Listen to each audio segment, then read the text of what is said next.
Bakit rito ka? Naisipan ko lang, Mamaril. Baka sakaling makatsyempo ng usaw baboy damo. Hindi ko alam malayo na pala ako. Wala ka na makikitang hayop gubat sa lugar na ito. Mula nang dumating dito ang mga mamumutol ng kahoy, itinaboy na sila ng mga nakatutulig na ingay ng mga makina. Natakot sila sa ugong ng mga naglalakihan truck na humahakot ng mga troso. At baka hindi magtagal, pati kami matulad sa kanila. Hindi namin sila mapahinto dahil ang katapat ng pagtutol ay baril at pananakot. At wala kaming lakas para lumaban. Ang prioridad namin ngayon ay ang mga problema ninyo sa legal loggers at land grabbers. Gumagawa na kami ng hakbang laban sa kanila. Baka mabigo ka, Tenyente. Bago ka pa dumating dito, ay may nagtangkanan tumulong sa amin pero walang nangyari. Masyado silang maimpluwensya.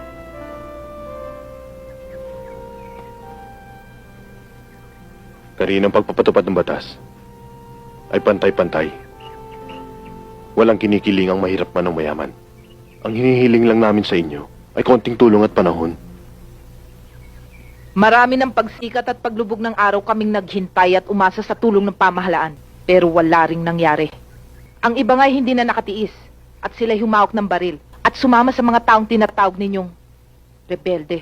Ang paghawak ng baril na walang permiso ay tanda ng paglaban. Sa isang sundalong katulad mo, yun lang ang maaari mong isipin. Pero hihinang humihiram ng lakas. Lalaban sila upang ipagtanggol ang kanilang karapatan. Hindi ba nila naisip na ang pagsapi sa anumang organisasyon laban sa gobyerno ay mitya ng isang revolusyon?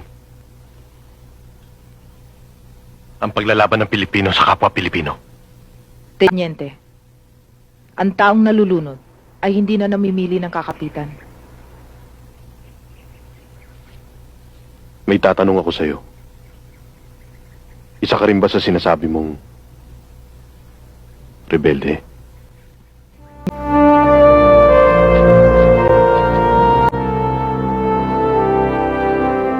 Pinasasalamatan ko ang maganda mong layunin para sa mga tagapatag at sa aming taga-mataas na lupa. Tinatanggap ko ang pakikipagkaibigan mo, Tenyente. At sa oras na mapilitan akong humawak ng baril, hindi kita ituturing na kaaway. At ang balang ipuputo ko ay hindi para sa'yo.